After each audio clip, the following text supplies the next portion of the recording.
मित्रांनो, मी हेमंत माळुदे तुमचं नवीन व्हिडिओमध्ये सहर्ष स्वागत करत आहे। आज आपण आलेलो आहे रावळ्या जावळ्या किल्ल्याची सफर करण्यासाठी। माझ्या मागची जो दिसतोय तो आहे जावळ्या आणि इकडे आहे तो रावळ्या। तर हे दोन जोड किल्ले आहे, यांचे आज आपण सफर करण्यासाठी आलो आहे। तर चला सफर सुरू करूया। हे आहे रावळ्या जावळ्या किल्ल्याच्या पायथ्याचे मुळाणे हे गाव। रावळ्या जावळ्या हे दोन जुळे किल्ले सातमाळ रांगेत आहेत। एका मोठ्या पठारावर असलेल्या या दोन डोंगरांना रावळ्या आणि जावळ्या ही नावे देण्यात आली आहे। हे दोन्ही किल्ले आहेत। हे किल्ले साधारणतः 3.5 किमी लांब व 1.5 किमी रुंद अशा मोठ्या पठारावर वसलेले दोन स्वतंत्र किल्ले आहेत। या दोन किल्ल्यांमधील अंतर साधारणतः 1 किलोमीटर आहे। समोर दिसणारा रावळ्या जावळ्या किल्ल्याचा सुंदर असा प्रदेश। ऐतिहासिक कागदपत्रात रावळ्या जावळ्याचा उल्लेख रोला जोला म्हणून येतो। 1636 मध्ये हा किल्ला अलीवर्दी खानाने बादशाह शहाजहानसाठी जिंकून घेतला।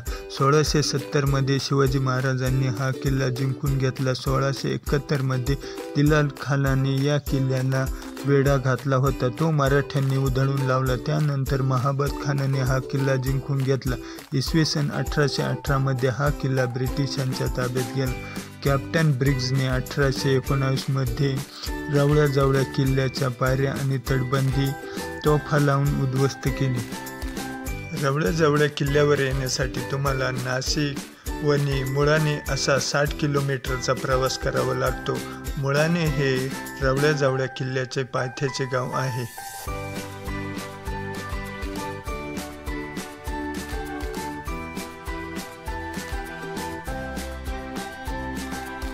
पुढे आल्यानंतर आपणास काही समाध्या किंवा कबरी पाहावयास मिळतात। येथे आपणास एकूण 8 ते 10 कबरी पाहावयास मिळतात।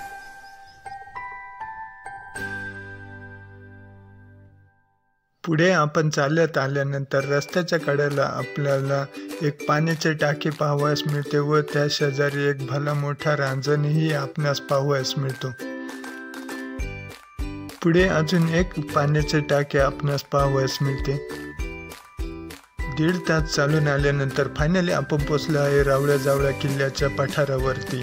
रावळ्या जावळ्या किल्ल्याचे पठार हे अतिशय विस्तीर्ण आणि अफाट असे आहे। पठारावर आपणास 4 ते 5 घरे दिसतात। ही आहे तिवारी वस्ती। येथे आता कोणी राहत नाही। येथील घरांचा उपयोग येथील गुराखी त्यांचे गुरे ठेवण्यासाठी करतात।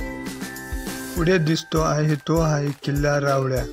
आपण प्रथम आधी रावळ्या किल्ल्याची गड भ्रमंती करण्यासाठी जाणार आहोत।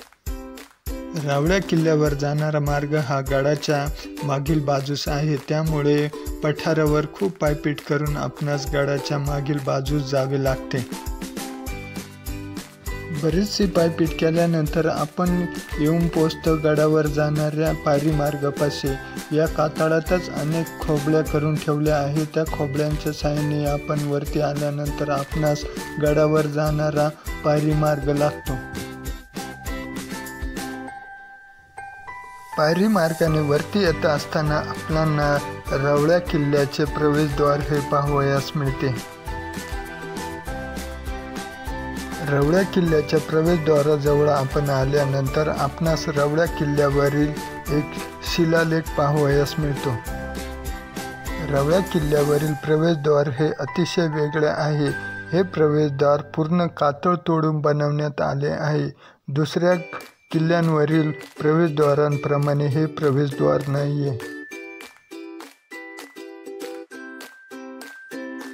दरवाजातून चढून आल्यानंतर आपणास पुढे एक तटबंदी पाहावयास मिळते। गडावरती वर आल्यानंतर वरून दिसणारे रावळ्या किल्ल्याचे प्रवेशद्वार। पुढे चालत आल्यानंतर आपणास गडावरील एक ढासळलेला बुरुज पाहावयास मिळतो। पुढे आल्यानंतर आपणास रावळ्या किल्ल्यावरील वाड्यांचे अवशेष पाहावयास मिळतात। रावळ्या किल्ल्याचे पठारही अतिशय विस्तीर्ण असे आहे। पुढे चालत आल्यानंतर आपणास गडावरील पाण्याचे टाके लागतात। एकूण येथे 3 टाके आपणास पाहावयास मिळतात।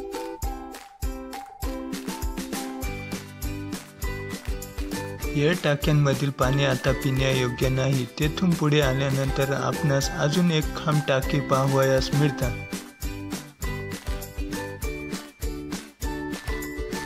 येथून पुढे थोडं खालच्या साईडला चालत गेल्यानंतर आपणास अजून एक पाण्याचे टाके पाहावयास मिळते।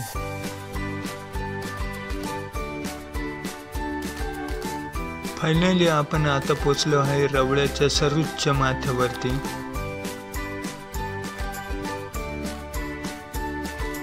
आता आपण खालून दिसणाऱ्या रवळ्या किल्ल्यावरील लेण्या बघण्यासाठी आलो आहे। या लेण्यांचे काम पूर्ण केलेले नाही, अर्धवट काम झालेले आहे। यातून आधी चिमणी क्लाइंब करून वरती जावळ्या किल्ल्यावर जावे लागत असे, परंतु आता मातीचे ढिगारे लागल्यामुळे त्याची गरज भासत नाही। पुढे आपणास अतिशय कठीण कातळ टप्पा चढून वर जावे लागते। कातळ टप्पा वर चढून आल्यानंतर आपण गडाच्या पठारावर पोहोचतो। समोर दिसतो तो गड। जावळ्या किल्ल्याच्या या पठारावर एका मागोमाग एक अशा 5 पाण्याच्या टाक्या आहेत।